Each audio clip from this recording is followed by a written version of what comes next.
Assalamualaikum warahmatullahi wabarakatuh. Tahukah kalian terdapat macam-macam sistem ekonomi? Terdapat 3 sistem ekonomi umum yang ada di masyarakat. Yang pertama ada sistem ekonomi liberalis, yang kedua adalah sistem ekonomi sosialis atau komando, yang ketiga ada sistem ekonomi campuran. Setiap negara memiliki sistem ekonomi campuran yang terdiri atas sistem ekonomi liberalis dan sistem ekonomi sosialis atau komando. Yang membedakan antara satu negara dengan negara lain adalah negara tersebut bisa condong ke kanan atau lebih condong ke sistem ekonomi liberalis atau ke kiri. Negara tersebut lebih condong ke sistem ekonomi sosialis. Dalam Islam terdapat sistem ekonomi Islam atau yang sering kita sebut sistem ekonomi syariah.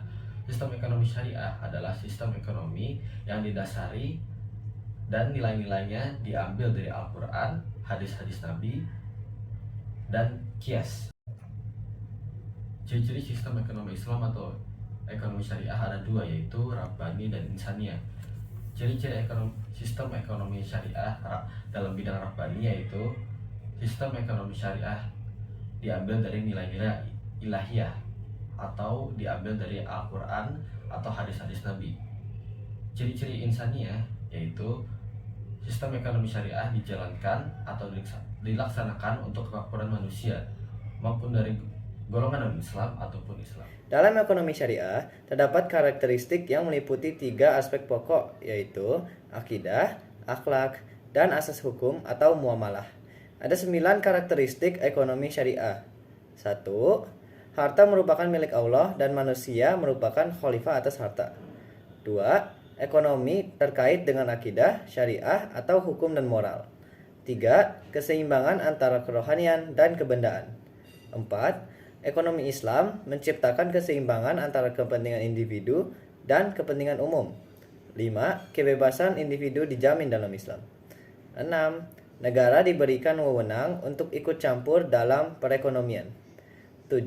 Bimbingan konsumsi. 8. Zakat. Dan 9. Larangan riba. Walaupun ekonomi syariah bersumber dari Al-Quran dan hadis, ekonomi syariah tetap memiliki kelebihan dan kekurangan, yaitu 1. Ekonomi Islam bersumberkan dari wahyu bukan pemikiran manusia. 2. Peraturan ekonomi Islam sesuai dengan fitrah bukan nafsu. 3. Ekonomi Islam mempunyai tujuan kebahagiaan dunia dan akhirat. 4. Ekonomi Islam menggunakan prinsip yang sesuai untuk semua keadaan dan sepanjang waktu. 5. Ekonomi Islam menggunakan metode yang dapat menjamin keadilan. Sistem ekonomi syariah juga mempunyai kekurangan, yaitu sistem ekonomi syariah kurang fleksibel. Sistem ekonomi syariah membatasi fleksibilitas dalam berbagai hal seperti perdagangan, investasi, dan kebijakan moneter dan fiskal. Ada beberapa ekonom yang mempelajari tentang ekonomi sistem syariah. Salah satunya adalah Muhammad Umar Chapra. Muhammad Umar Chapra ini adalah salah satu ekonom Islam terkemuka yang berasal dari Pakistan. Dia lahir pada tahun 1933 di Mubarakpur, India. Dia mendapatkan gelar PhD di Universitas Edinburgh, Skotlandia pada tahun 1964. Dia juga menulis beberapa buku tentang ekonomi Islam yang berjudul Toward a Just Monetary System dan Future of Economic and Islam Perspective.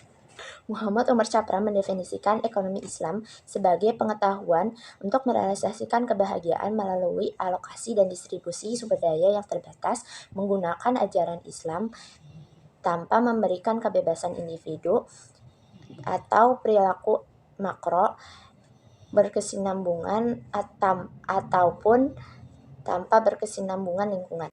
Itu saja materi yang kami sampaikan. Mudah-mudahan dapat memberi wawasan kepada siswa dan siswi mengenai sistem ekonomi Islam. Kami semua meminta maaf jika ada kesalahan kata dan mohon maaf sebesar-besarnya. Wassalamualaikum warahmatullahi wabarakatuh.